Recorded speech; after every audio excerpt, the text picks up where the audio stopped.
Hai, saya tahu bahawa beberapa idea yang saya cadangkan di sini mungkin tidak boleh diterima atau diketepikan sebagai utopia, tetapi adalah penting untuk semua 8 bilion orang berkumpul untuk mencipta takdir yang dikongsi secara saksama untuk mencapai keamanan abadi, kemajuan pesat dan kemakmuran dunia. Saya yakin apabila dilaksanakan, semuanya akan mendapat keuntungan dan tidak menyakitkan. Sehingga kini, dalam peperangan yang tidak terkira banyaknya selama beribu-ribu tahun, orang yang tidak terkira telah mati dan perang dunia seterusnya boleh menghapuskan kita semua selama-lamanya. Beberapa contoh membuktikan bahawa isu-isu besar boleh diselesaikan dengan mengambil pendirian bersatu. Dalam pandemik COVID-19, banyak negara membantu memvaksin berbilion orang. Internet telah membenarkan penyebaran maklumat segera ke seluruh dunia. CFC diharamkan sejak 1996 kerana ia telah menghakis lapisan ozon yang melindungi kita daripada kanser kulit. Perjanjian Paris bertujuan untuk mengehatkan kenaikan suhu global kepada 1.5 darjah Celsius melebihi paras praindustri. Zon euro muncul dengan mata wang euro biasa, turut mengalir keluar sempadan dalam negara mereka, membenarkan rakyat negara tersebut melancong bekerja dengan bebas di mana-mana di seluruh rantau ini. EU akan menghendaki semua kereta baharu yang dijual mempunyai sifar pelepasan Core 2 mulai 2035. Usaha sedang dijalankan di Afrika, BRICS, ASEAN, Amerika Selatan untuk mengeluarkan mata wang biasa yang disokong oleh emas atau beberapa komoditi lain untuk mencari jalan agar tidak mendapat sekatan oleh Amerika Syarikat. Pada masa ini, dunia mempunyai banyak diktator, demokrasi, peraturan parti tunggal, pemerintah agama, pemerintah tentera, monarki, anarki, DLL.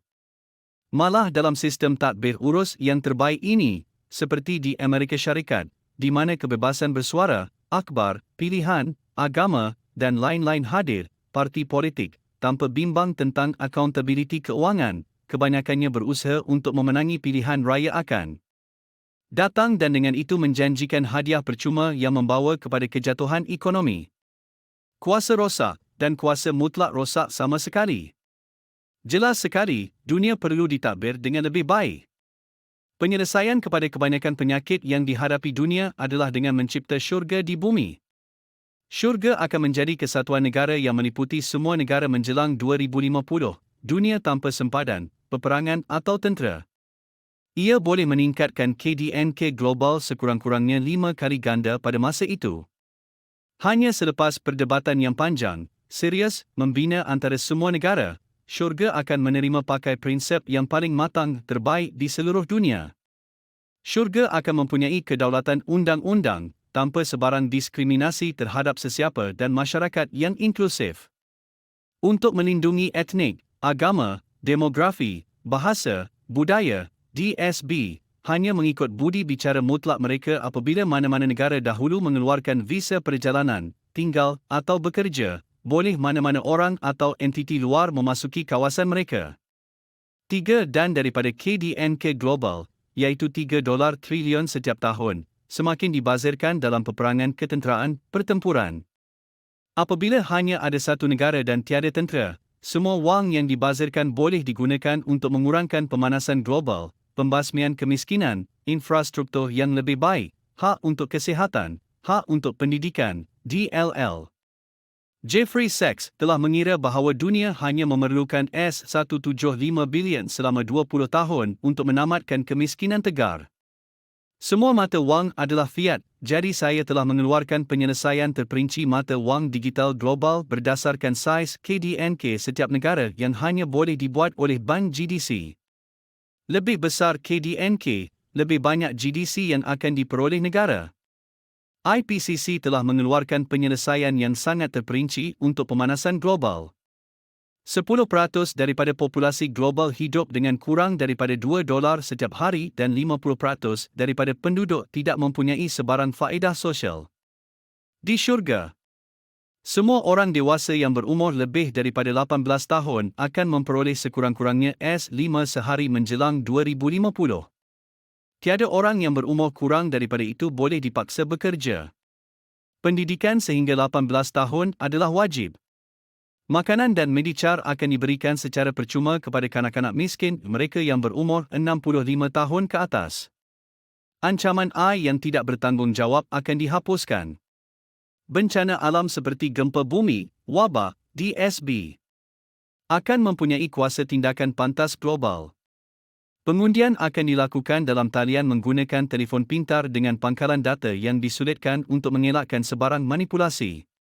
Syurga akan mempunyai sebuah republik demokrasi sekular di mana setiap isu besar akan dibahaskan oleh semua dan kemudian keputusan muktamad akan diambil oleh wakil rakyat yang akan mendapat tugas yang dilaksanakan oleh birokrasi.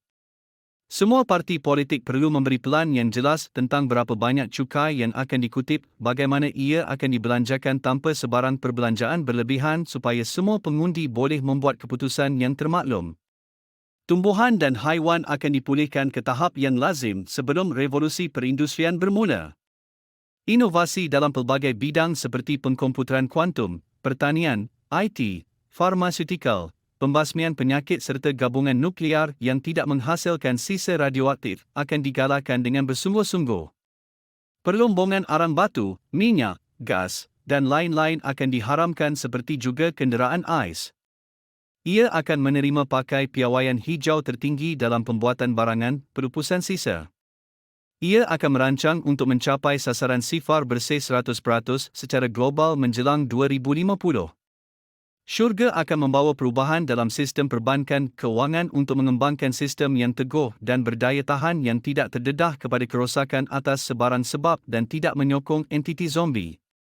Cukai akan berasaskan transaksi didebitkan dalam talian serta-merta. Orang ramai akan digalakkan untuk menjadi vegetarian atau vegan. Rakyat akan bebas untuk mengamalkan mana-mana agama, kepercayaan, budaya, amalan yang mereka kehendaki. Tiada rakyat mahupun polis dibenarkan menyimpan senjata yang boleh membunuh.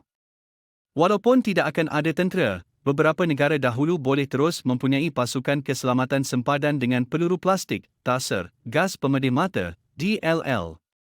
Cukai transaksi yang dikutip daripada rakyat miskin akan dikembalikan kepada mereka secara berkala. Undang-undang akan berdasarkan amalan terbaik di seluruh dunia dan mudah diikuti. Semua kes sivil, jenayah mesti mempunyai siling masa atas yang jelas untuk penghakiman. Rakyat mesti takut akibat melanggar undang-undang supaya masyarakat aman. Mesti ada peraturan jenayah sivil biasa untuk semua orang. Penduduk dunia telah melepasi 8 bilion, peningkatan 8 kali ganda dalam 200 tahun yang telah memberi tekanan besar kepada ekosistem. Jadi maksimum 2 kanak-kanak bagi setiap pasangan akan dibenarkan. Hutang negara AS telah mencecah 32 trilion dolar. Populisme persaingan antara Republikan dan Demokrat sangat teruk, sama seperti di India, negara-negara lain, kerana kedua-dua pihak tidak mahu menaikkan cukai dan terus memberi hadiah percuma kepada rakyat mereka untuk memenangi pilihan raya akan datang. Sumber boleh diperbaharui seperti tenaga suria, hidro, tenaga angin serta gabungan nuklear akan digalakkan untuk menggantikan semua bahan api fosil menjelang 2050 jika tidak lebih awal. Biofuel seperti etanol akan digalakkan secara besar-besaran. Semua warga negara mesti mempunyai pengenalan biometrik yang unik seperti Aadhaar dari India, mempunyai akaun bank yang dipautkan rapat dengan nombor mudah alih mereka. Semua SIM akan dikeluarkan hanya selepas pengesahan biometrik langsung seseorang. Emas akan kehilangan relevan dengan cepat sebagai simpanan kekayaan. Menjelang 2025, keseluruhan konsep ini perlu dibahaskan secara menyeluruh, disediakan secara terperinci dan dipasarkan secara global untuk mendapatkan pembelian dari seluruh dunia supaya semua orang jelas tentang manfaat jangka panjang menerimanya dengan sepenuh hati. Defisit fiskal, inflasi akan menjadi sifar. Bank tidak akan dibenarkan memberi pinjaman untuk tujuan spekulatif seperti mandat sehingga awal 1990-an. Ia akan menjadi ekonomi pasaran bebas. Jangan ragu untuk menulis kepada saya sekiranya terdapat sebarang pertanyaan. Sila kongsi video dengan semua kenalan sosial anda. Terima kasih kerana meluangkan masa berharga anda melalui konsep syurga di bumi.